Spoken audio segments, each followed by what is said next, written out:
Dios les bendiga, mis hermanos, mis hermanas. Vamos a orar al Señor para que Él sea quien dirija este tema y tome el control de las palabras. Oremos. Señor, gracias por tu palabra, Señor, gracias por tu dirección. Queremos que por medio de este recurso, nuestra congregación y los que nos escuchan, podamos alcanzar salvación, podamos alcanzar dirección, Señor. Que tú seas el que nos dirige siempre, Dios mío, y que en medio de esa situación que ahora se está viviendo en las casas que están recluidos por esa enfermedad que está afectando a todo el mundo, ese COVID-19, Dios, que tengamos la oportunidad de hablarle a nuestros familiares, de poner en práctica, Señor, lo que hemos aprendido y confiar cada día más y más en ti. Te lo pedimos en el nombre precioso de Cristo Jesús. Amén.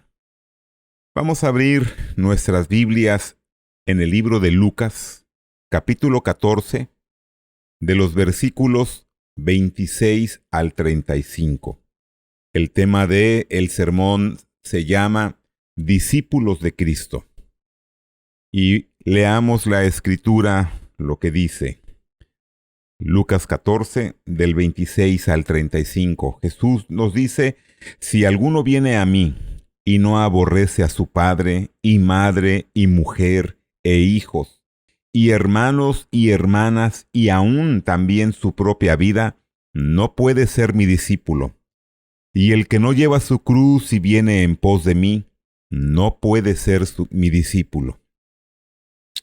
Porque ¿quién de vosotros, queriendo edificar una torre, no se sienta primero y calcula los gastos, a ver si tiene lo que necesita para acabarla?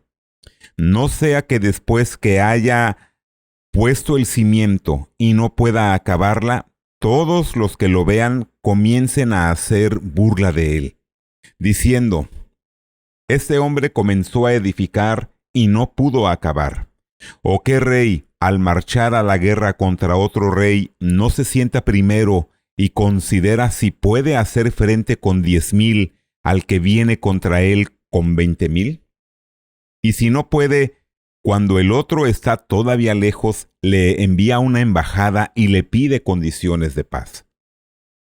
Así pues, cualquiera de vosotros que no renuncia a todo lo que posee, no puede ser mi discípulo. Buena es la sal, mas si la sal se hiciere insípida, ¿con qué se sazonará? Ni para la tierra ni para el muladar es útil. La arrojan fuera. El que tiene oídos para oír, oiga.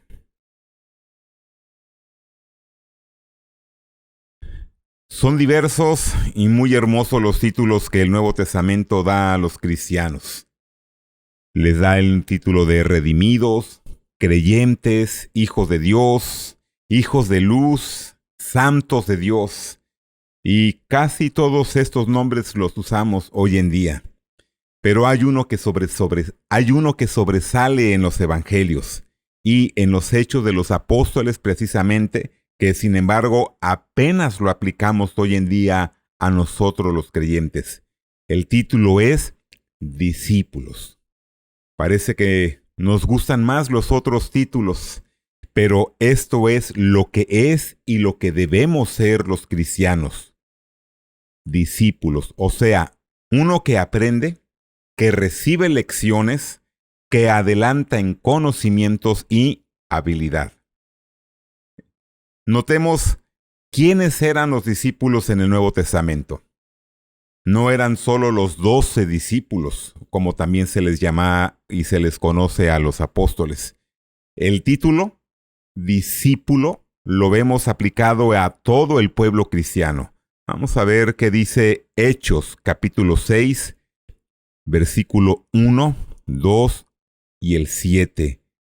La palabra dice: en aquellos días, como creciera el número de los discípulos, hubo murmuración de los griegos contra los hebreos, de que las viudas de aquellos eran desatendidas en la distribución diaria.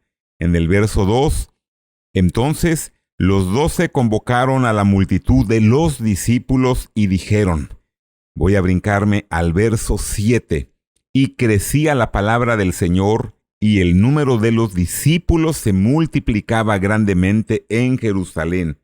También muchos de los sacerdotes obedecían a la fe. En Hechos capítulo 11, versículo 26, la palabra dice, y se congregaron allí todo un año con la iglesia y enseñaron a mucha gente, y a los discípulos se les llamó cristianos por primera vez en Antioquía. Y así nos vamos con Hechos 13:52, Hechos 14:21, y a lo largo de toda la Escritura encontramos que el título para los cristianos era discípulos. Como podemos ver en Hechos 11:26, allí es la primera vez que a los discípulos se les conoce como cristianos. Y ese título era en un tono despectivo, porque era como decir los partidarios de Cristo. Los judíos así es como identificaban a los seguidores de Jesús como los seguidores de Cristo, y por eso se les dijo cristianos. Fue la primera ocasión, pero la Biblia nos identifica como discípulos. Nosotros habríamos dicho para ellos creyentes o convertidos, pero en aquellos tiempos todos se consideraban discípulos, y este era el título más apropiado. Creyentes o convertidos lo eran también, pero esto era un hecho del pasado, porque después de su conversión, de tu conversión, de mi conversión, ellos, después de su conversión, se consideraban perpetuamente discípulos de la escuela del Señor. Te pregunto, ¿eres un discípulo del Señor? ¿Tienes más práctica? ¿Más capacidad espiritual? ¿Tienes más habilidad para cumplir la voluntad de Dios? Y a pesar de todas las tendencias de tu vieja naturaleza, ¿este año has crecido más que el año anterior? ¿O creciste más que hace 3 años? ¿O 10 o 20 años? Discípulo es un título honroso, un título de honra. Y vamos a ver que los discípulos de los grandes maestros reciben una parte de la honra de aquellos. Si un médico puede decir que ha sido discípulo del doctor más prestigiado que haya en el planeta, ese médico inspira confianza. Claro que sí. Y se supone que aquellos hombres tan sabios no lo habrían tolerado a este discípulo si fuera un incompetente. No lo hubieran tolerado a su lado. Y que estos discípulos recibieron secretos profesionales muy valiosos de parte de grandes maestros. Y de la misma manera es con nosotros. Cada cristiano es un discípulo del más sabio, del más ilustre de los maestros. No solo son discípulos los estudiantes de seminarios o de institutos bíblicos. Su discipulado allí es cultural, literario, es histórico, pero todos los cristianos lo somos en el mismo sentido en lo que lo eran los creyentes del Nuevo Testamento, en el terreno moral y espiritual. Y este es nuestro mayor título de gloria. Punto 2. Ya vimos el punto 1 que es un título honroso. Punto 2 es que nos da una posibilidad de progreso. Y me temo que muchos cristianos nunca se han dado cuenta de que son discípulos del Señor. Voy a repetir esta frase. Muchos cristianos no se han dado cuenta que son discípulos del Señor. Se consideran redimidos, hijos de Dios, herederos del cielo, pero no discípulos. Les parece que habiendo aprendido que ellos son pecadores y que Jesús es su Salvador, ya lo saben todo, y que todo ya está cumplido. Pero debemos decir que esto es tan solo la primera lección del discipulado cristiano. Una lección importantísima, una lección indispensable que cada persona debemos aprender, pues esta lección de que somos pecadores y necesitamos a Jesús es la lección fundamental. Amigo, amiga que estás escuchando este mensaje y no has tomado la decisión por seguir a Cristo Jesús, ese es el primer paso que todos los cristianos damos. Todos los discípulos de Cristo damos. Reconocer que somos pecadores y que necesitamos a Cristo Jesús como nuestro Señor y Salvador, aceptar su perdón. Y te invito a que permanezcas con nosotros para que terminando ese mensaje, tú puedas hacer la mejor decisión de tu vida para que tu vida tenga esperanza y un propósito para la eternidad. Pero continuando, después de esta importante lección, tenemos más lecciones importantes que aprender y hay muchísimas más. Lecciones de fe, lecciones de amor, de humildad, lecciones de obediencia, de abnegación, de santidad, de parte de aquel que es el más fiel, amoroso, humilde, abnegado y santo de los maestros. Por esto es un privilegio ser su discípulo. Voy a poner algunos ejemplos. Un discípulo de la Facultad de Medicina va a llegar a ser un médico. Un discípulo de la escuela industrial, pues algún día será ingeniero o perito calificador.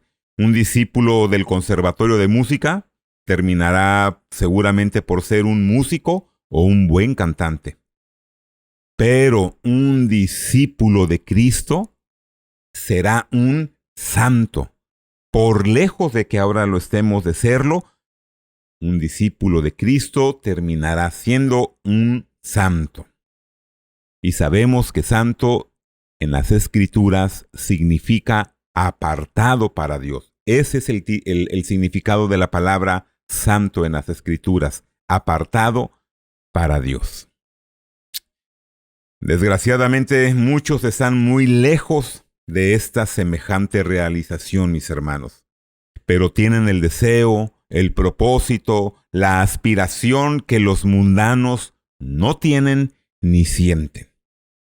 A veces he tratado con cristianos sencillos. Están plagados de defectos, pero llenos de buenos deseos, de fervor y de visión espiritual. Y me he dicho, aquí hay la vida de Dios. Estos defectos son tremendos lunares que hacen feos a estos discípulos, que nos afean y deberían ser quitados. Pero esta alma está en camino de progresar. Y en cambio, he tenido relación con personas educadas, morales, honestas, pero indiferentes a las cosas de Dios. ¿Y saben qué? Están muertos espiritualmente. Y me he dicho, estos son hoy como hace 20 años y de aquí a 20 años van a ser igual. No han entrado en la escuela de la fe, del amor, de Dios a Dios y al prójimo, de la santidad y de la piedad. Mis hermanos, ¿qué progreso se nota en algunos discípulos del Nuevo Testamento? Por ejemplo, Pedro, el impetuoso Pedro. Escribe Pedro después de que él empezó a crecer en su discipulado, nos deja ver en Primera de Pedro, capítulo 3, versículo 15, y Pedro menciona, sino santificad a Dios el Señor en vuestros corazones, y estad siempre preparados para presentar defensa con mansedumbre y reverencia ante todo aquel que os demande razón de la esperanza que hay en vosotros. Y otra porción de la Escritura nos deja ver el cambio de Pedro que tuvo cuando fue creciendo como discípulo. En Primera de Pedro, capítulo 5, versículo 8, la Escritura nos dice: Sed sobrios y velad, porque vuestro adversario el diablo, como león rugiente, anda alrededor buscando a quien devorar. Mis hermanos, Pedro el impetuoso, ahora dando lecciones de paciencia y de perseverancia. Juan, hermano de Jacobo, Jesús en el griego les puso Boanerges. Lo vamos a poner allí en la pantalla, esa palabra, Boanerges. Esa palabra el Señor la mencionó en Marcos 3:17 y significa en nuestro español hijo del trueno. Se entiende que Juan y Jacobo eran temperamentales, eran de un carácter tempestivo, y esto se expresa así. Cuando Juan empezó a ser discípulo y empezó a crecer en su discipulado, vemos un cambio de ser hijo del trueno a tener ese contraste en Primera de Juan, capítulo 4, de los versos 7 al 8. La palabra dice: Amados, amémonos unos a otros, porque el amor es de Dios.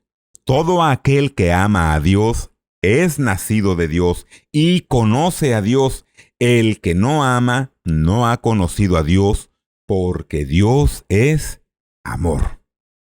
Y también nos deja ver su cambio de actitud en Primera de Juan, capítulo 4, de los versículos 20 al 21. Y escuchen, mis hermanos, ese hombre tempestivo ahora, ¿qué cambio en su vida ha habido? Y él dice: Si alguno dice, yo amo a Dios, y aborrece a su hermano, es mentiroso. Pues el que no ama a su hermano a quien ha visto, ¿cómo puede amar a Dios a quien no ha visto? Y nosotros tenemos este mandamiento de él: el que ama a Dios, ame también a su hermano. Se ha observado el progreso teológico y el carácter de las epístolas que escribió Pablo, las cartas que escribió Pablo. Y aunque es el mismo Espíritu quien las inspiró, pero el instrumento, o sea, Pablo, muestra otro carácter. Por ejemplo, cuando escribió las cartas de Primera y Segunda de Tesalonicenses, que cuando escribió después de unos 10 años las cartas de Romanos y Efesios. Primera y Segunda de Tesalonicenses aproximadamente las escribió por el año 54 después de Cristo. Y Romanos y Efesios los escribió 10 años después, aproximadamente allá por el año 64 después de Cristo. Estas son excelentes epístolas. Las primeras están llenas de entusiasmo juvenil, pero había aprendido mucho más este gran apóstol cuando escribió las segundas, cuando escribió Romanos y Efesios, y tienen un conocimiento, son mucho más profundas estas cartas. Mi hermano, mi hermana, ¿estamos aprendiendo nosotros de la escuela del Señor? Hazte esa pregunta. ¿Estoy aprendiendo de la escuela del Señor?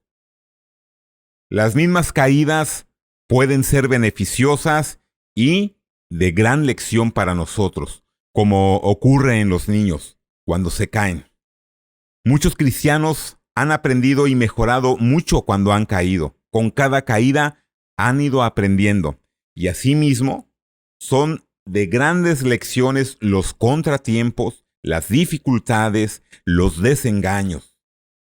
Ser discípulo no es tan agradable. Oye, ser discípulo no es una tarea agradable. ¿Por qué? Porque ser discípulo significa ser reprendido, ser amonestado y ser corregido. Eso no nos gusta a muchos. Pero ¿sabes qué? Qué delicioso es cuando empezamos a hacerlo bien. Lo que ayer era difícil, ahora no lo es. Lo que ayer nos costaba tanto trabajo, hoy no nos cuesta tanto trabajo. Y mañana mucho menos trabajo nos costará.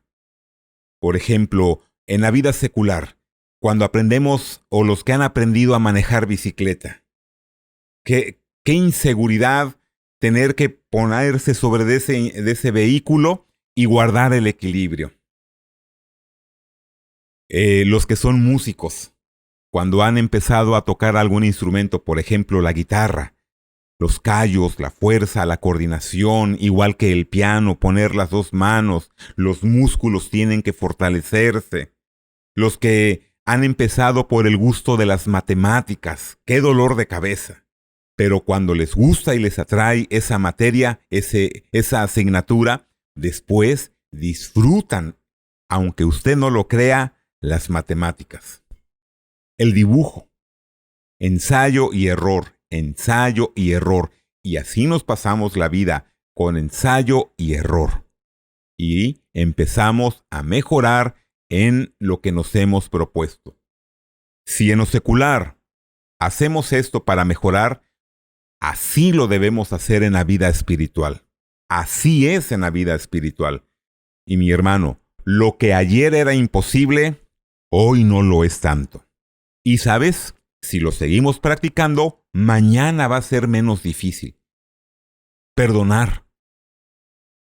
Cuando tú tienes que poner en práctica el perdón, qué difícil es. Pero si lo practicamos, eso el día de mañana va a ser más sencillo mientras más lo practiquemos. Y sabes, mientras más practiquemos, un día va a ser glorioso. Todos vamos a ser maestros. Todos vamos a ser semejantes a nuestro Señor. Y refiriéndose Pablo a los creyentes que se peleaban y acusaban ante los tribunales del mundo, Pablo les amonesta en 1 Corintios capítulo 6. Y si tú lees la carta, que no la vamos a poder leer por el tiempo, 1 Corintios capítulo 6, allí el significado es, Pablo les está diciendo, los que sois santos en posición, vendrá un día que lo seréis en realidad, y entonces os avergonzaréis de haber sido tan ruines, tan estrechos de mente, tan miserables e insensatos cuando estabais sobre la tierra. Mis hermanos, está parafraseado el mensaje, pero con la esperanza de que un día tú y yo estemos allá en la gloriosa presencia del Señor, nos vamos a avergonzar de todos nuestros errores, de todas nuestras faltas que cometimos aquí en la tierra. Vamos a poder hacer la comparación de nuestros defectos en esta tierra y lo glorioso que es vivir un día allá por la eternidad con nuestro Señor Jesucristo. Tercer punto. Vamos a ver las condiciones del discipulado. Y en la palabra hay 4 condiciones que podemos observar en el Nuevo Testamento y que el Señor nos exige de un modo indispensable. Vamos a ver esas 4 condiciones. Primera, abnegación. Para ser discípulo en cualquier carrera se requiere de un sacrificio. Se requiere de abnegación. Por ejemplo, los jóvenes que estudian alguna carrera profesional tienen que abandonar la familia.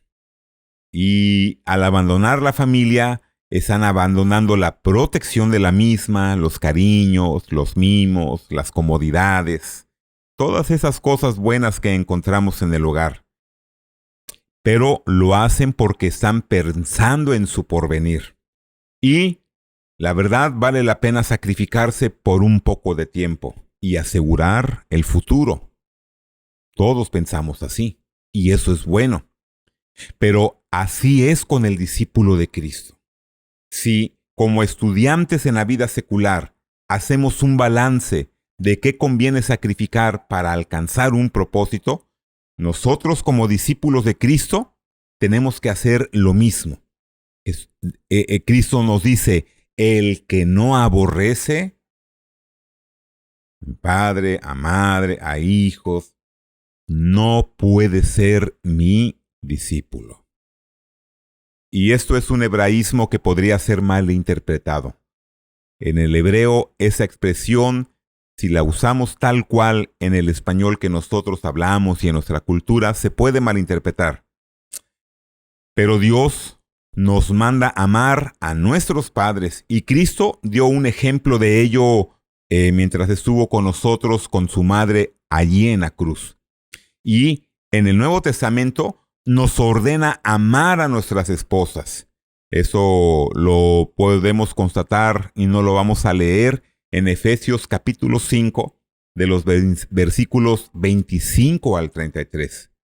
Pero la figura traducida a nuestro lenguaje, esa palabra de aborrecer, quiere decir que Cristo debe de ser amado más y mejor que lo que nos es más querido. Vamos a repetir esa frase y la vamos a hacer nuestra. Cristo debe de ser amado más y mejor que lo que nos es más amado y querido.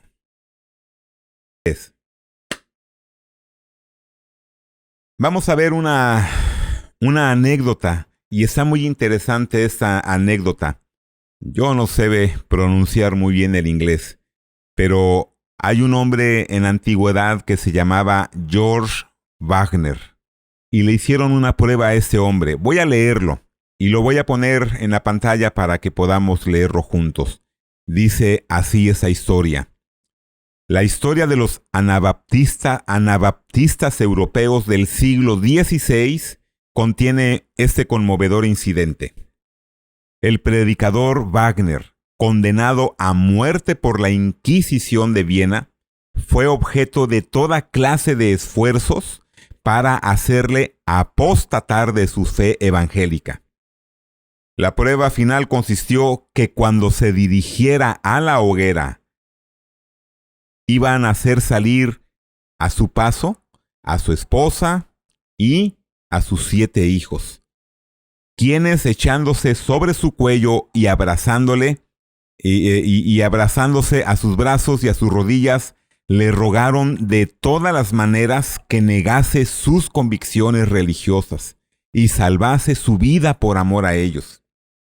El heroico mártir les respondió: Dios sabe que os amo que todo lo más querido que para mí existe en la tierra, pero no os amo más que a mi Salvador, y por amor a Él no puedo volver atrás de sus enseñanzas.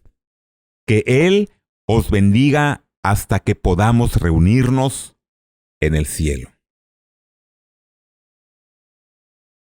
Mis hermanos, hoy no se nos exige a nosotros una prueba tan severa en estos días. Pero preguntémonos, ¿hasta qué punto amamos tú y yo al Señor? Preguntémonos, ¿qué estamos dispuestos a sacrificar por nuestro Señor?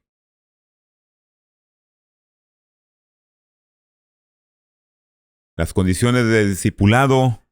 El segundo punto es la perseverancia.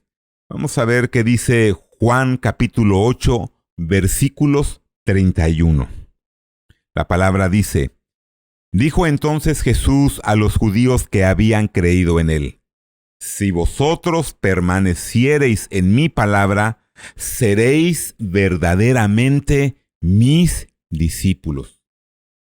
Acordémonos de este segundo punto, de esta segunda condición para el discipulado que nos habla el Nuevo Testamento. Perseverancia. Perseverancia. Mis hermanos, hay muchos que empiezan a estudiar cosas en las cuales no perseveran. Hay discípulos fugaces. Son como los cometas. Hoy están aquí y de repente no están. Se ven increíbles en este momento y en otro momento no están. Hay una experiencia con una iglesia que quiso dar clases para preparar a la gente que estaba en situaciones muy difíciles. Y se organizaron en la iglesia y hicieron la invitación y se juntaron 40 alumnos. Al final de cuentas, cuando los alumnos vieron que no era tan sencillo lo que estaban aprendiendo y todo lo que requería el estudio, fueron abandonando uno y otro la invitación, la oferta. Solamente quedaron 4, 3 mujeres y un hombre, un joven y 3 jovencitas. Y saben, estas personas hicieron cambiar su ambiente y quisieron cambiar su situación porque terminaron con sus estudios y terminaron en buenos puestos. En aquellos tiempos antiguos, para poder tener un puesto había que estudiar y sacrificarse mucho. Y ellos, de 40, solamente quedaron 4. Así que, que el error es más terrible, pero mucho más frecuente en el conocimiento espiritual, mis hermanos. Si en lo secular eso es un error terrible, en lo espiritual no tiene comparación. Si todos los cristianos que han empezado a interesarse en el Evangelio hubiesen permanecido al día de hoy, pensemos, ¿qué sería de ellos si hubieran permanecido? Jesús no quiere dar el honroso título de discípulos a todos los que dicen, creo, yo creo en Jesús, yo creo en Dios. Jesús no va a dar ese honroso título de discípulo a los que dicen creo, sino se los va a dar a los que perseveran. Así empezamos nuestra cita bíblica en esta segunda condición. El título se lo da a los que perseveramos. Tú y yo, mi hermano, mi hermana, tenemos que, como discípulos, perseverar. Y hablando en los tiempos de persecución que tendrían que soportar sus seguidores, porque Jesús les estaba diciendo a sus seguidores que había un tiempo de persecución, Jesús les declara en Mateo capítulo 10 del verso 22. El que perseverare hasta el fin, éste será salvo. Y refiriéndose a los últimos tiempos de la apostasía que iban a ser inmediatos a su segunda venida, exclama lo mismo. Mateo 24:13 dice la palabra: mas el que perseverare hasta el fin, éste será salvo. Y en Marcos capítulo 13, versículo 13, el Señor vuelve y dice: y seréis aborrecidos de todos por causa de mi nombre, mas el que persevere hasta el fin, éste será salvo. Y si leemos Lucas el capítulo 21, vamos a ver que la situación como la que hoy estamos viviendo en países donde es difícil ser cristiano porque la vida está en peligro. Mantenerte en tu fe firme en el Señor hoy estamos en el año 2020, en el mes de abril, y se ha generado una pandemia por una infección que se llama COVID-19, un virus que está afectando a los ciudadanos del mundo. Y ha hecho un desastre y ha obligado a los países a que estemos los ciudadanos recluidos dentro de nuestra casa, han hecho contingencia, han hecho cuarentena y cada país ha puesto condiciones severas. Y los cristianos que estamos viviendo en este tiempo, ¿seremos perseverantes en nuestra fe, en nuestro conocimiento al Señor? ¿Seremos perseverantes? El haber escuchado y hasta el haber seguido por un tiempo el Evangelio no será ninguna ventaja en el juicio, sino todo lo contrario. Dice en 2 de Pedro capítulo 2, versículo 21, porque mejor les hubiera sido no haber conocido el camino de la justicia, que después de haberlo conocido, volverse atrás del santo mandamiento que les fue dado. Mejor les hubiera sido no haber conocido del Señor. Pero, mi hermano, mi hermana, es 1000 veces más favorable que la suerte de los paganos que ignoran del Evangelio. La de los cristianos será la de los que han oído y han perseverado en la escuela del Señor. Así que este segundo punto, esta segunda condición es perseverar. La tercera condición del discipulado que nos muestra el Nuevo Testamento tiene que ver con el amor. Y el amor que está descrito en 1 Corintios 13. No el amor que describe el mundo, sino el que describe la palabra del Señor. Y esta marca es la del verdadero discípulo. Es una condición muy deseable. Es una condición muy recomendada por nuestro Maestro. Y nos da razón de ello Juan capítulo 13, versículo 35. La palabra dice: en esto conocerán todos que sois mis discípulos, si tuviereis amor los unos con los otros. En esto conocerán todos que sois mis discípulos, si tuviereis amor los unos por los otros. Hay escuelas que portan un uniforme por el cual todos sus alumnos son conocidos en todas partes donde ellos vivan. Aquí sabemos quién es un alumno de tal escuela por el uniforme que portan, y de otra escuela por el uniforme que portan. Nosotros sabemos en esa ciudad a qué escuela pertenecen por ese uniforme que portan. Pero el uniforme de la escuela cristiana, el uniforme que tú y yo debemos portar, es el uniforme del amor, el que muestra 1 Corintios 13. Así que el mundo sabe que Cristo es el maestro del amor, que enseñó y practicó el amor al prójimo, que murió intercediendo por sus verdugos, y juzgan a los creyentes del siguiente modo. Dicen, aquí hay unos hombres y mujeres que se dicen discípulos de Cristo porque cantan, leen la Biblia, oran, las cosas que normalmente hacen los cristianos cuando se reúnen. Pero si ven que estos que toman juntos la Santa Cena no se aman, se critican, muestran un espíritu hostil, díganme, ¿cómo van a creer que somos verdaderos discípulos del Maestro? El amor no consiste en estrecharnos la mano, sino en procurar el bien de otros, prefiriendo por encima del propio nuestro. Eso me recuerda a la historia de un minero en el país de Gales hace muchos años, yo no sé la fecha. Y él era un hombre con habilidades que en pocas palabras, el jefe lo vio y lo mandó llamar para subirlo de puesto. Este hombre era cristiano, era un hombre que tenía una actitud de piedad para todos los demás, y por eso hasta lo criticaban y abusaban de él.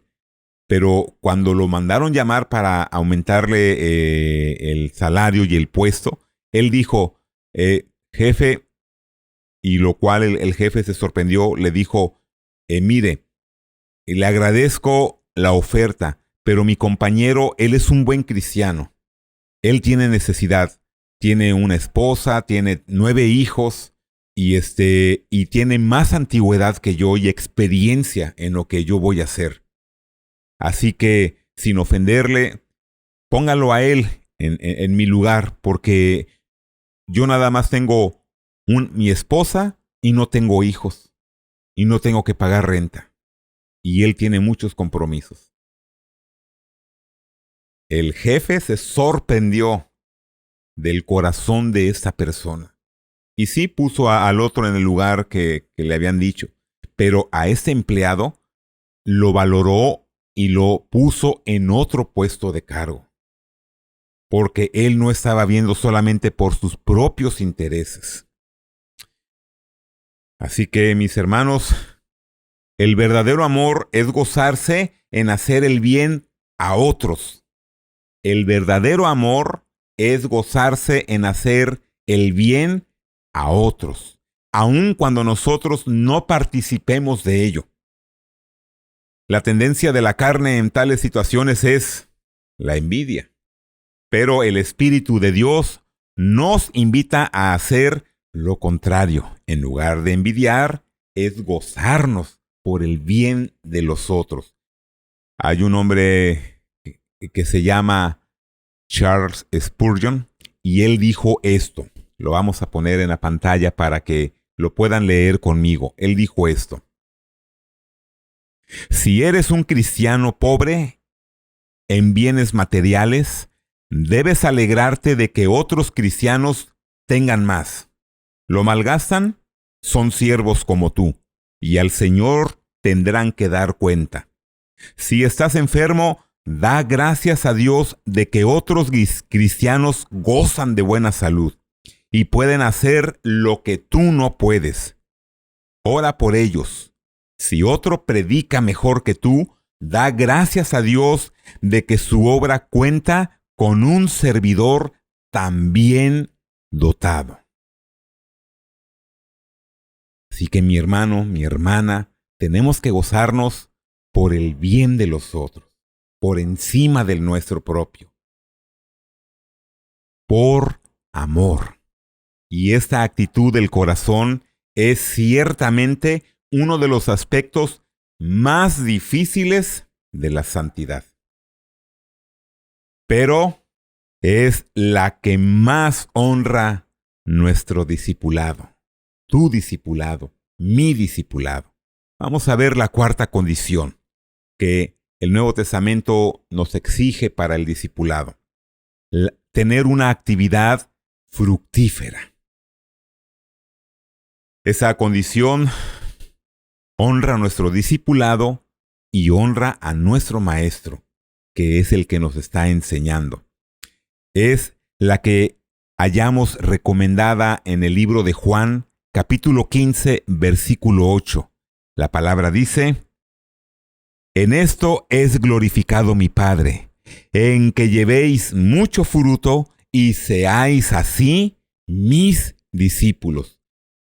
Te invito a que allí en tu lugar, con todo tu corazón, repitamos juntos esta palabra y que la vivamos. La palabra dice: en esto es glorificado mi Padre, en que llevéis mucho fruto y seáis así mis discípulos. Supongamos que un alumno pintor o un alumno de un escultor que asiste a clases, oye, ve, pero nunca toca los instrumentos para crear algo propio. ¿Ustedes creen que ese alumno va a poder regresar? Es necesario que produzca algo con sus manos. No importa si es mejor o peor, o mayor o menor. Lo que importa es que él produzca con sus manos. Sin embargo, muchos discípulos de la escuela de Cristo son discípulos pasivos, por no decir perezosos.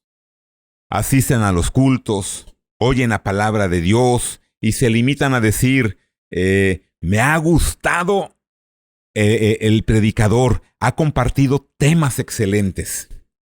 Pero nunca se deciden a poner en práctica lo que oyen. Los frutos brillan por su ausencia.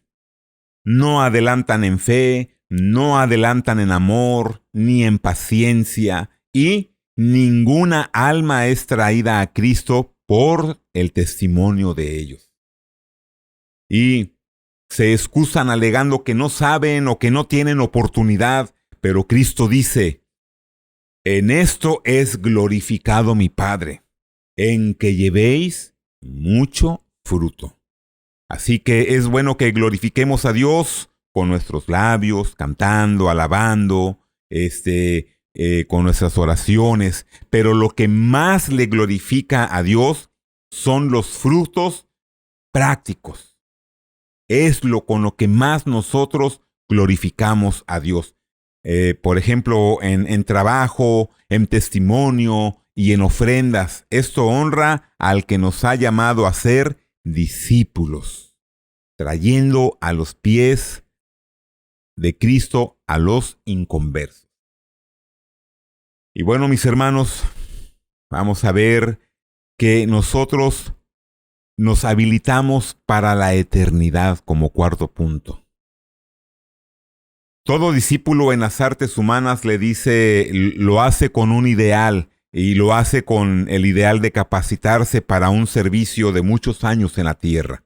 A pesar de que muchas veces la muerte viene y trunca esas ilusiones, trunca los esfuerzos y las aspiraciones. Pero nosotros los cristianos nos estamos habilitando para un glorioso futuro. Lo hemos notado ya en la advertencia que Pablo hace a los cristianos en Corinto, y lo tenemos rectificado en Apocalipsis capítulo 22, versículo 23, y dice la palabra: y no habrá más maldición, y el trono de Dios y del Cordero estará en ella, y sus siervos le servirán. Asimismo, Efesios capítulo 3, versículo 10, la palabra nos dice: para que la multiforme sabiduría de Dios sea ahora dada a conocer por medio de la iglesia a los principados y potestades en los lugares celestiales. Mi hermano, mi hermana, hay un servicio glorioso para los cristianos en las regiones celestiales, para el cual nos estamos capacitando.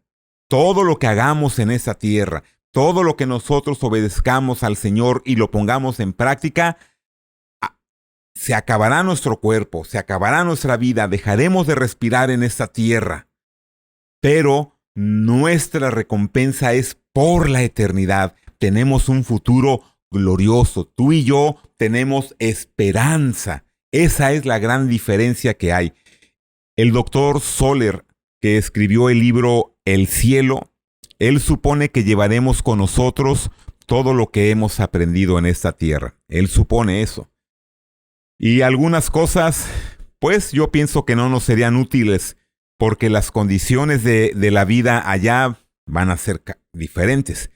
Pero la gran mayoría de cosas que aprendamos aquí, sí, que les vamos a sacar uso. Ahora, no habrá, como algunos piensan, borrón y cuenta nueva. Eso no va a haber. En la vida eterna, eso no va a haber. Cada vez que las Sagradas Escrituras nos hablan de aquellas condiciones de vida, nos presenta a los que ya han fallecido, y que la Biblia habla a los que ya duermen, nos lo presenta a ellos como recordando las cosas que vivieron aquí en la tierra. Lucas capítulo 16, versículo 28, la palabra nos dice: porque tengo 5 hermanos para que les testifique, a fin de que no vengan ellos también a este lugar de tormento. Esta cita hace referencia cuando Jesús no está diciendo una parábola, está diciendo una historia, la del rico y Lázaro, el pobre. Cuando murieron, el rico terminó en el infierno. Jesús está hablando de una historia, está dando nombres, no está dando una parábola. Y él menciona que el rico se acuerda de todo lo que vivió en esta tierra.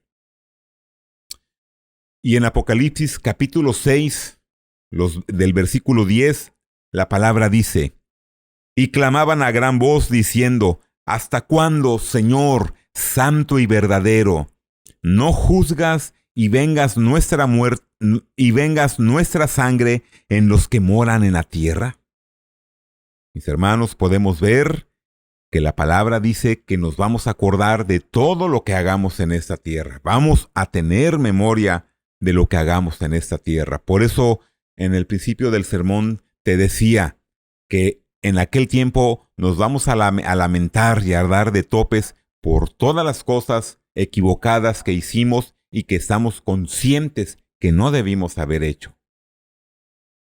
Vamos a tener memoria, no vamos a estar como aquellos que dicen que cuando vayamos al cielo solamente es un espíritu y van a andar por todos lados y olvidándose ni de quiénes eran sus familiares. Obviamente vamos a tener esa memoria, pero lo principal y lo más grande para ti y para mí va a ser que nosotros, los discípulos, vamos a estar con nuestro Maestro y vamos a estar por la eternidad y vamos a estar viéndolo cara a cara, mi hermano. Así que, sin duda que habrá desarrollo. Eso nos dice en Juan capítulo 16, Juan capítulo 17, versículo 26, la palabra dice: y les he dado a conocer tu nombre y lo daré a conocer aún, para que el amor con que me has amado esté en ellos y yo en ellos. Pero la medida alcanzada sobre esta tierra, sobre todo en el aspecto moral, será la gran base para nuestro superior servicio en la eternidad. Mi hermano, mi hermana, concluyo con esto. Vale la pena, pues, aplicarnos y progresar en nuestro discipulado, con miras a la alta posición a la que tú y yo hemos sido llamados por nuestro Maestro. Dios les bendiga y pongamos en práctica la enseñanza de esta palabra.